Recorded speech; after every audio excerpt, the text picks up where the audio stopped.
जय हिंद दोस्तों, मैं कौशल कुमार एक बार फिर आप लोगों के समक्ष हिस्ट्री, जिसे हिंदी में इतिहास कहते हैं, क्लास 8 के एनसीईआरटी बुक कब, कहां और कैसे, पहले प्रथम अध्याय से शुरुआत करने के लिए आप लोगों के समक्ष उपस्थित हो गया हूं। देखिए, अब हम पढ़ने जा रहे हैं इतिहास। सबसे पहले पीछे कुछ नॉइस हो रहा है तो आप प्लीज इसको इग्नोर कर दीजिएगा और चलिए शुरुआत करते हैं इतिहास से।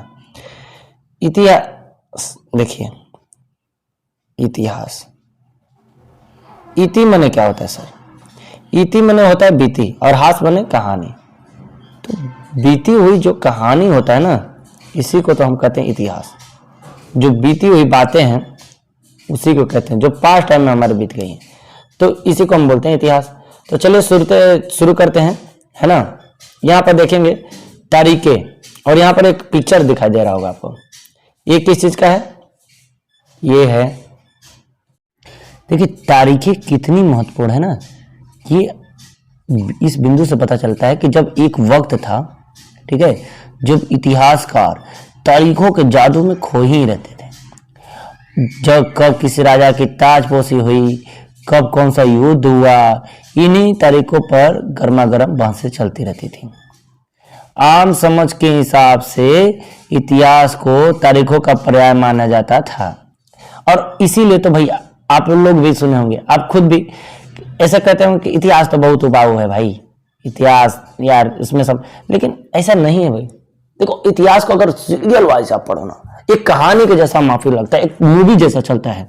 अब जितने भी आप देखो ना, जितनी भी मूवियां बन रही हैं, इसमें क्या है कि सारा कुछ आप देखोगे डॉक्यूमेंट्री मूवी बनता है। चाहे वीर शिवाजी पर बना हो, बाजीराव मस्तानी बना हो, या फिर आपका अलाउद्दीन खिलजी वाला बना हो, तो सारा कुछ अब देखोगे सब इतिहास से ही रिलेटेड है। मूवी देखते हो, ये भी मूवी जैसा होगा। तो बस ये है कि तारीखों की जो बातें हैं ना, इसमें देखिए, इसमें कोई शक नहीं है कि इतिहास अलग अलग समय पर आने वाले बदलाव के बारे में ही होता है कि नहीं।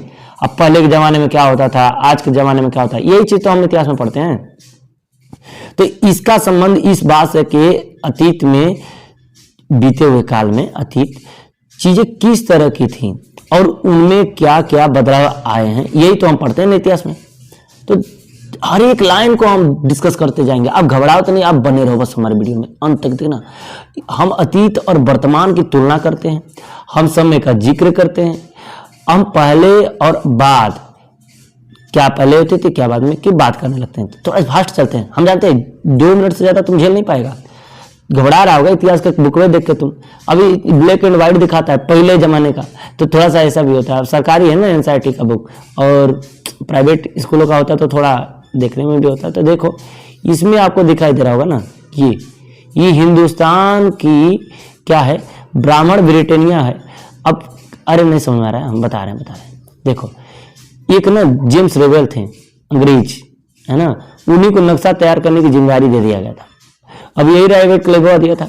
अब हिंदुस्तान का नक्शा तैयार करने का काम किया था, तो जाहिर सी बात है कि अपना वाला काम करेगा वो। अब इसमें क्या किया है ना कि जेम्स रेवेल अपना वर्चस्व साबित करने के लिए नक्शा में जो तैयार किया है, इसमें दिखा रहा है कि एक भारतीय संस्कृति की जो रक्षा करने के लिए जिम्मेदारी ब्राह्मणों पर थे, वो ब्राह्मण अपना पवित्र धर्म किसको दे रहे हैं?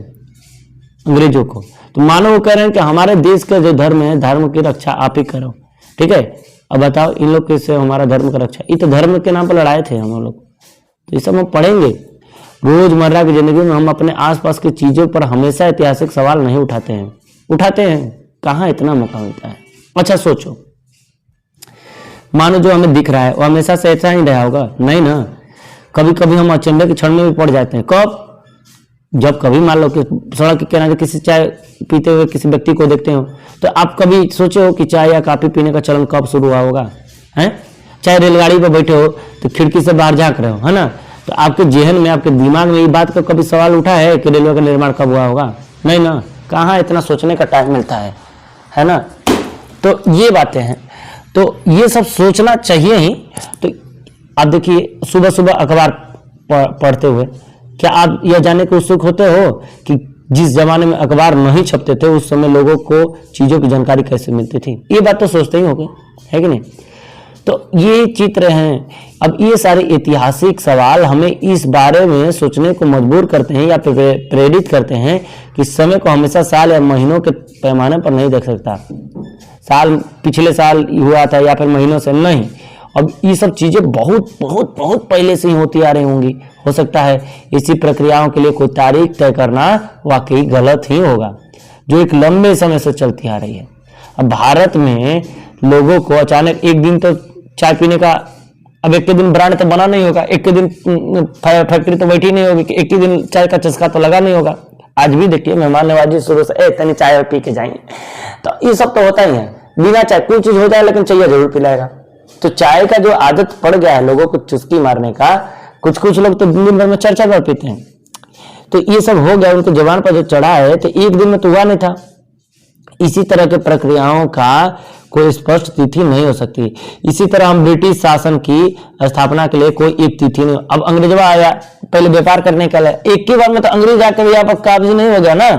तो हर चीज को हम एक यही बात बताना चाह रहे हैं कि राष्ट्रीय आंदोलन जो हुआ 1857 की क्रांति, तो ऐसे ही नहीं हुआ कि सुबह मुंह धोया ब्रश रस फ्रेश रस हुआ, चल रहे आज आंदोलन करता है, चल लड़ाई झगड़ा अंग्रेजों को मार के भगा दे, ऐसा तो हुआ नहीं हुआ। धीरे धीरे चिंगारी उठी कैसे कैसे। अब लेकिन हाँ, उसका एक डेट फिक्स कर देते हैं 57 की क्रांति, है कि नहीं।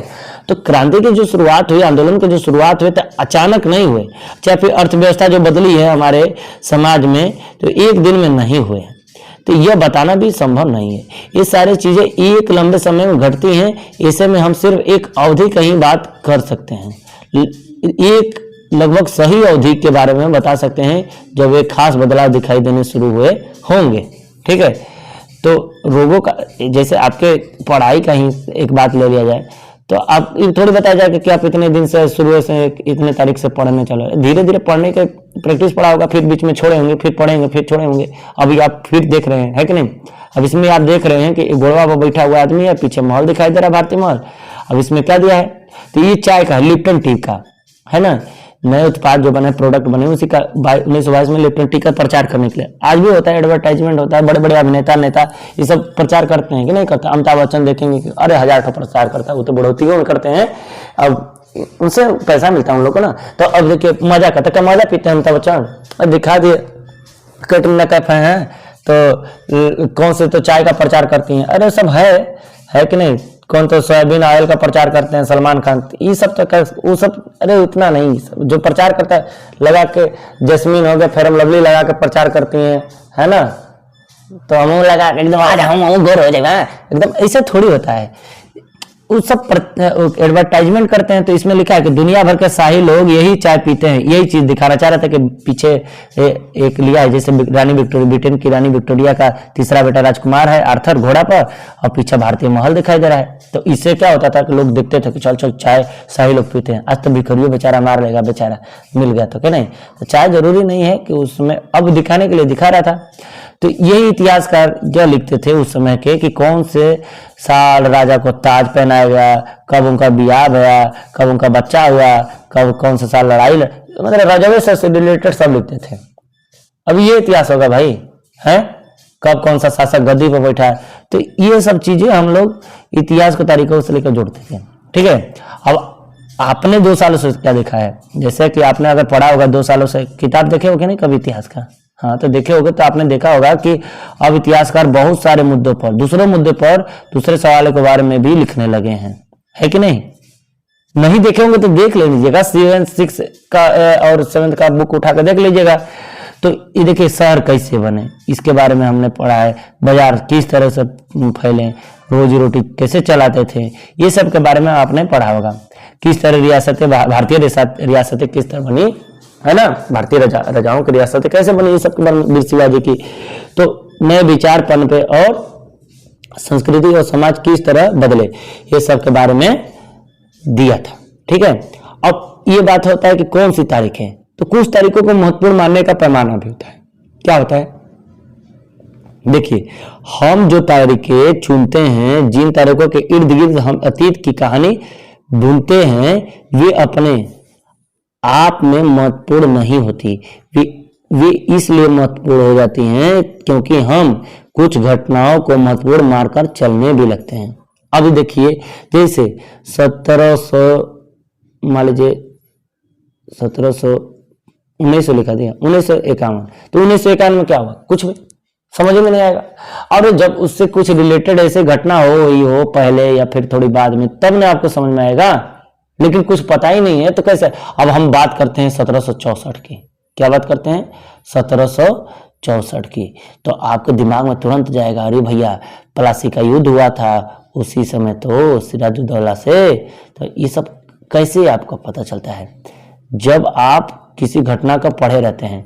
अब जैसे 1919 में देखो जलियांवाला बाग हत्याकांड हुआ था, रॉबर्ट क्लाइव, सब ये सब कहाँ से हम लोग जब पढ़ते हैं किसी तारीखों को उसी याद हो जाती है उस घटनाओं से लेकर, ठीक है ना, जो हम महत्वपूर्ण मानकर चलते लगते हैं। अगर अध्ययन का विषय बदल जाता है, ठीक है, तो हमारे नए मुद्दों पर भी ध्यान दे, हम नए मुद्दे पर ध्यान लगते हैं, हमारे महत्वपूर्ण तारीखें भी बदल जाती हैं। अभी कोरोना का डेट आपको याद होगा, और नहीं भी याद होगा तो कोरोना के समय में जितनी घटनाएं थी वो सब तो आपको एक मोटी मोटा अंदाजा तो लग ही गया होगा कि नहीं, लग गया होगा कि नहीं, कि 2020 में कोरोना आया तो ऐसे ऐसे कैसे कैसे हुआ, तो सारा कुछ आपको दिमाग में आ ही जाएगा। तो एक उदाहरण पर विचार करिए, भारत में ब्रिटिश इतिहासकार, हम बता दें मार्च में आया था कोरोना, तो यही चीज है, तो आपको याद हो जाता है इतिहास लिखे उनमें। अब ऐसा थोड़ी कि कोरोना एक बैग आया था, बहुत पहले से आया था कोविड। तो यही तरीका है, देखिए हर एक गवर्नर जनरल का शासनकाल महत्वपूर्ण है। ब्रिटिश इतिहासकार यही लिखते थे इतिहास में कि केवल गवर्नर जनरल का शासन महत्वपूर्ण है। कल अपने बारे में कह रहे ना कि कौन सा पहला हुआ, वारेन हेस्टिंग हुआ, बाद में आखिरी वायसराय लॉर्ड माउंटबेटन हुआ, तो ये ऐसे नहीं पढ़े हो, एच हेडमास्टर है ना, तो ऐसे एच से हेस्टिंग हो गए और यम से माउंटबेटन। तो अलग अलग अध्यायों में दूसरे दूसरे governor general, Hasting, William, Bentinck, Dalhousie, इन सब के बारे में हम लोग पढ़ेंगे, ठीक है, लेकिन इन सब के बारे में ही पढ़ते हैं। तो ये सब वो सब अपने बारे में लिखता था, जाहिर से बात है, सब अपने बारे में। मोदी जी होते अपने देख रहे हो कि नमो घाट बनवा दिए अपना बनारस में। हाँ, एक तरह से नमो नहीं, नमो मतलब तो भगवान भोलेनाथ का भी हो गया, तो वैसे तो नरेंद्र मोदी कहते हैं सब, लेकिन होता नहीं है वैसे। हाँ, न से नमो नरेंद्र मोदी, ये सब ठीक है। मायावती तो अपना पूरा जीते जी अपना हर जगह बना कर रखे, ये सब अपना अपना करता है, शुरू से चलता है यार, सब ये सब एडवर्टाइजमेंट है, पता नहीं इन लोग को जो भी है, क्या किया जाए, दुनिया में चलता है। इस इतिहास में गवर्नर जनरल और वायसराय का कभी भी न खत्म होने वाला सिलसिला ही छाया रहता था। इतिहास को इन किताबों में सारी तारीखों का महत्व इन अधिकारियों, उनकी गतिविधियों, नीतियों, उपलब्धियों के आधार पर ही तय होता है। अरे क्या उपलब्धि, क्या ये सब था ही, यह ऐसे था मानो इन लोगों के जीवन के बाहर कोई ऐसी चीज ही नहीं थी जिसे जानना महत्वपूर्ण हो। इन लोगों के जीवन का क्रम ब्रिटिश भारत के इतिहास में अलग अलग अध्यायों का विषय बन जाता है। क्या हम इसी दौर के इतिहास को अलग अलग ढंग से नहीं लिख सकते? बिल्कुल। अब देखिए, गवर्नर जनरल को इस इतिहास के चौखटे पर हम भारतीय समाज के विभिन्न समूहों और वर्गों की गतिविधियों पर किस तरह ध्यान दे सकते हैं, ठीक है। तो अब यहाँ दिया है, आप इसको जरूर कमेंट बॉक्स में बताइएगा। जब हम इतिहास या कोई कहानी लिखते हैं तो उसे टुकड़े या अध्यायों में बांट देते हैं। इससे क्या होता है ना, हमको पढ़ने में आसानी हो जाती है कि नहीं। अरे भाई, अगर उसको छोटे छोटे टुकड़ों में बांट देते हैं तो हमको पढ़ने में भी आसानी हो जाती है। और दूसरी ये कि देखिए यहाँ लिखा है, ऐसा इसलिए किया जाता है ताकि कुछ सामंजस्य भी बने रहे उन सबों के मैटर में। अब क्या था पहले का, क्या अभी, उससे रिलेटेड कर देते तो समझ में आता है। एक सीक्वेंस वाइज रहता है तो समझ में भी आता है कि नहीं। अब कुछ पहले हम पढ़ाने लगे, अब प्रथम विश्व युद्ध, सेकेंड वर्ल्ड वार अब पढ़े ही नहीं, अब यहाँ भारत में क्रांति भी पढ़ने लगे उसी टाइम। अरे सब एक ही समय के साथ ही हुआ है। 1914 में हुआ था उस समय आंदोलन, तो उस समय क्या प्रथम विश्व युद्ध हुआ था, तो यहाँ पर भी कुछ चीजें हो रही थी। 1919 में देखिए जलियांवाला बाग हत्याकांड हुआ, 1942 में हुआ सेकेंड वर्ल्ड वार, तो यहाँ पर भी 42 में आवाजें उठने लगी थी, असहयोग आंदोलन वगैरह चल रहे थे। तो आप रिलेटेड करके पढ़ते हैं ना, उसे आसानी से समझा जा सकता, याद रखा जा सकता है। यही मेन पर्पज होता है। इस प्रक्रिया में हम सिर्फ उन घटनाओं पर जोर देते हैं जो उस कहानी को पेश करने में मददगार होती है, जो इतिहास गवर्नर जनरल के जीवन के इर्द गिर्द चलती है। उसमें भारतीयों की गतिविधियां कोई मायने नहीं रखती। और यही चीज था, वहां उनका कोई जगह नहीं थी। तो फिर क्या किया जाए, जाहिर है कि हमें अपने इतिहास का एक अलग खाका बनाना पड़ेगा, बनाना ही पड़ेगा भाई। अब बना डाले हैं हम लोग, भारतीय इतिहास भी बन चुका है। अब पता है वो सब क्या करते थे, अभी बताते हैं। इसमें देखिए कि ये लिखा है कि हमारे लिए नई तिथियां महत्वपूर्ण हो जाएंगी हैं, हम अवधियां, हम डेट कैसे तय करते हैं, इसके लिए देखिए यहाँ लिखा है। अब यहाँ पर 1817 में ना स्कॉटलैंड के अर्थशास्त्री थे, स्कॉटलैंड का उनका नाम था जेम्स मिल। अब इनको इतिहास लिखने का जिम्मा दे दिया गया। और ई क्या लिखा है, अपने बारे में खाली लिखा है, ये हिस्ट्री ऑफ ब्रिटिश इंडिया में क्या लिखा है, देखिए ब्रिटिश भारत का इतिहास नामक इतिहास लिखा है। और ई अपने बारे में लिखा है, देखो है, देखो हिंदू मुस्लिम ब्रिटिश, ई है, ई देख लो, ये 3 कालखंड में बांटे, हिंदू मुस्लिम करके बांटे हैं। कैसे बांट दियो बाबू, नहीं कैसे बांट दियो, अब यही बांट रहा है, देख रहा हूं। कुछ लोग इसको मान भी लेते, देखो ना, ज्यादातर लोग मान भी लिया। अब बताओ कैसे बांट सकते भाई, वीर शिवाजी के पीरियड में भी हिंदू राज्य, आप देखोगे महाराणा प्रताप के भी शासनकाल में हकीम शाह सूरी महाराणा प्रताप की तरफ से थे। तो एक तरह अकबर के शासनकाल में देखोगे कि वहां कुछ हिंदू भी थे, तो वहां पर कुछ मान सिंह जैसे कुछ हिंदू सरदार भी थे। तो आप कैसे कह सकते हो कि किसी राजा के अंडर में केवल हिंदू ही थे और किसी मुस्लिम राजा के अंडर में केवल मुस्लिम ही थे? आप ऐसे कैसे कह सकते हो ही नहीं सकता। राजा का कोई धर्म ही नहीं होता है भैया, राजा का धर्म होता है केवल राजतंत्र को स्थापित करना।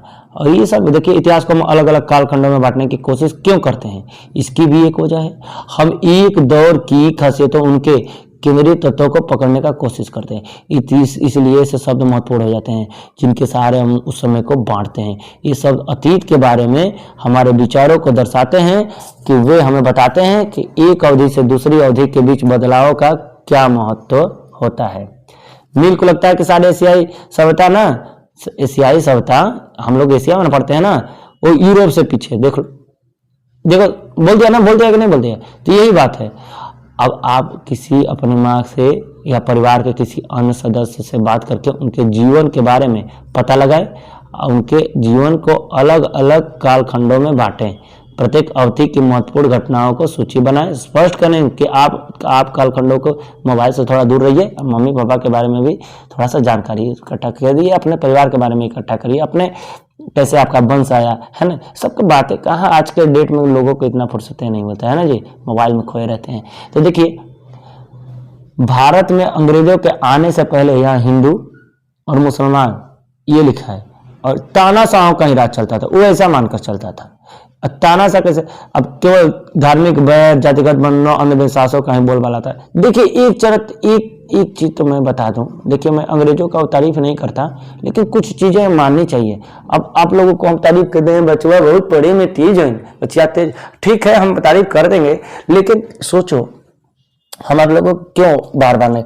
देखिए कहने का मतलब ये है ना कि कुछ ऐसे क्वालिटी भी तो होना चाहिए ना। अब भारत में सच में अंधविश्वास तो बहुत था, अब मानो या न मानो, अंधविश्वास बहुत ज्यादा था, रूढ़िवादी धारणाएं थी, जैसे सती प्रथा हो। अब राजा राम मोहन राय ने जब देखा उनकी भाभी को जीते जी जबरन उनके भाई के शव के साथ जबरन संस्कार किया जा रहा है, उनको ढकेला जा रहा है सती बनने के लिए, ऐसी प्रचलित थी उस समय धारणाएं, ऐसी थी कि जिसका पति मर गया हो, जैसे विधवा हो गई हो, तो उस स्त्री को भी उसमें सती बनने के लिए ढकेल दिया जाता था उसी आग में। अब बताओ, जब आग से लिपटी भाभी पहली बार तो निकल आई आग से दोबारा, फिर उनको ढकेला गया, उनके दिल पर इतना ज्यादा गहरा सदमा पहुंचा कि उन्होंने इस सती प्रथा को खत्म करने के लिए अंग्रेजों का ही सहारा लिया था एक्चुअली, लेकिन फिर भी सोच तो भारतीय की ही थी ना। तो आप कैसे ऐसी बात नहीं है कि ब्रिटिश शासन के सभ्यता के राह पर ले जा सकता, ऐसी बात क्या। मान लीजिए ठीक है, हम लोग लुंगी उंगी पहनकर, हमारे दादा परदादा जो भी थे उस समय है ना, धोती वोती पहनते थे, तो भारत की सभ्यता थी ये।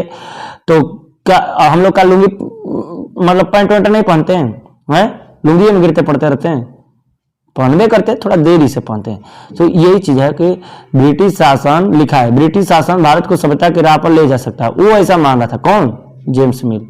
जेम्स मिल तो यही ना मानकर चल रहा था कि केवल ब्रिटिश शासन में ही वो ये सब संभव है। लेकिन ऐसा क्या हम लोग रेलगाड़ी पर नहीं बैठते हैं, लेकिन थोड़ा सा अपने में भी झांकना ही चाहिए ना भाई। हम लोग देखो, अभी भी देखो धर्म के आधार पर कितना ही नेता वाला रहा था, मन तो ऐसा करता है इनको कच्चे हम देख, करेला होता है, कड़वा लगता है खाने में ना, है कड़वा तो लगता है, हमारी बातें कड़वी लगेंगी आपको, लेकिन सच्चों में हमको प्यास लगती है, इन सबों का खून पीने का मन करता है। सच में बता रहा हूँ, हम नॉनवेज नहीं खाते हैं, लेकिन फिर भी इन सबों को देख कर नहीं, ईसा को देख कर उनको इतना अंग्रेज तो चले गए, इनके नाजायज औलाद इतना पता कैसे छूट गए। अब बताओ, गोरी चमड़ी तो रही नहीं है, अब तो गोरी चमड़ी रही नहीं, अब यही है ना कि सफेद कपड़ा पहन कर सफेद बनते हैं ये सब अंग्रेजों जैसे, ये लूटते हैं सब हमारे देश को, अशिक्षा में डाल दिए हैं, अब बेवकूफ बनाकर घुमा रहे हैं सब। इन लोग के लिए कोनो नहीं IAS का कुछ का एग्जाम नहीं होता है, और देखिए हम लोग बेरोजगार बैठे हैं ना, शैक्षिक बेरोजगारी में आते हैं। तो ये सब बातें थी, अंधविश्वास तो थी, इस बात को हम मानते हैं भैया, हम नहीं कहेंगे। अब किताब में लिखा है NCERT में, तो हम कहीं बढ़ा चढ़ा कर बोल दें कि नहीं नहीं भारत में ये सब था थी, लेकिन मिलवा जो सोच रहा था ये गलत था कि ब्रिटिश शासन में ही भारत के सभ्यता के राह पर ले जाता है, ये बात गलत है। लेकिन अंधविश्वास, अब देखिए उस समय विधवा पुनर्विवाह हो जाते थे, छुआछूत का अंधविश्वास, जो शिशु वध था, ये सब सारे अंधविश्वास थे। अंधविश्वास, आंख बंद करके विश्वास था। अब ये तो करते हो हमारे, अरे यार धर्म के नाम पर लड़ जाते हो कि हिंदू हैं हम मुस्लिम हैं, अरे इंसानियत हमारा धर्म है ना, कि हिंदू मुस्लिम सिख ईसाई, बेवकूफवा ये सब। अच्छा ये बताओ, अरे वो देवी देवता में बांट देते हैं, हमारे भोलेनाथ, देखो दक्षिण की तरफ शंकर जी का सेमिनार वाला बहुत धर्म वाले हैं, तो इधर उत्तर बिहार की तरफ, बिहार में देखोगे तो अधिकतर है भोलेनाथ के भी हैं, तो उधर बंगाल की तरफ देखोगे इनके काली माँ का ज्यादा पूजा होता है। तो ये सब है, सब सारे जगह अब बांट कर रख दिए हैं, तो क्या बोला जाए, छोड़ो यार, हर राज्य में बांट दिया है धर्म। अभी देखो ना भागवत धर्म हो गया, तो देखो मुसलमान चढ़ते हैं, है कि नहीं चढ़ते हैं, तो यही चीज जो होता है, तो धर्म के नाम पर लड़ा रहा है सब, हिंदू मुस्लिम। हम क्या कर सकते हैं, हमारे चिल्लाने से तो कुछ होगा नहीं, पता नहीं आप लोग समझ जाओ तो समझ जाओ। तो देखिए यहाँ पर है, इस काम के लिए जरूरी था कि भारत में यूरोपीय शिष्टाचार, कला संस्थानों और कानूनों को लागू किया जाए। किया भी, आज भी देखो लॉर्ड मैकाले वाला शिक्षा पद्धति है कि नहीं है बताओ। हिंदी में हम भले पढ़ा रहे हैं, आपको समझ में आ रहा है, लेकिन बेटा रे एक चीज है, मैकाले की जो पद्धति है ना शिक्षा वाली, ये अभी खत्म नहीं हुई। हमको लाख आते हुए भी काहे हम पिछड़े थे, अंग्रेजी से मार खाएगा। आज हम अंग्रेजी पढ़ रहे हैं, इंग्लिश हर चीज में। अभी बच्चा 2 साल का है, 3 साल का होकर इंग्लिश मीडियम में डाल दिया, तब बच्चा बैठने नहीं जानता है, तब वो अंग्रेजी मीडियम से पढ़ेगा, हमारा लल्ला। तो होता ही है, अंग्रेजी मीडियम का इतना बोलबाला है अभी भी, तो ये सब खत्म कहाँ हुआ। वो यही चीज तो देखो जानता था। देखिए नेहरू जी ने ये भी बात स्पष्ट किया है, किसी भी देश की सभ्यता को चौपट करना है ना, तो उसके संस्कृति पर वार करो। अंग्रेजवा यही करके गए थे, हमारे संस्कृति को बदल दिया। वेस्टर्न कल्चर अभी भी जारी है कि नहीं। अरे हम लोग के कल्चर पर इसने वार किया है, अब बहुत बुरा तरह से वार किया है। देखिए वायरस जैसा ही है, खत्म होगा कि नहीं होगा पता नहीं, कोरोना वायरस तो चला गया, ये वायरस कब जाएगा। ये देखिए यहाँ पे लिखा है, कानूनों को लागू किया जाए। मिल्स ने यहाँ तक सुधार दिया था कि अंग्रेजों को भारत के सारे भूभाग पर कब्जा कर लेना चाहिए, ताकि भारतीय जनता को ज्ञान और सुखी जीवन प्रदान किया जाता। अच्छा कितना सुखी जीवन दिए थे तुम 200 वर्षों तक राज करके बाबू, ये भुलाया है क्या कोई। हम तो नहीं भुला सकते, इतिहास कोई भूल जाए। अंग्रेजों की मदद के बिना हिंदुस्तान प्रगति ही नहीं कर सकता। वाह भैया वाह, क्या बात करे हो बाबू, बहुत बढ़िया लिखे हो तुम। लिखो, इतिहास की इस धारणा में अंग्रेजी शासन प्रगति और सभ्यता का प्रतीक था। अंग्रेजी शासन से के पहले सारा अंधकार का दौर था। अरे वाह भाई वाह, क्या इस तरह की धारणा को स्वीकार किया जा सकता है? बताओ बेटा बताओ मेरे हिंदू जवानों।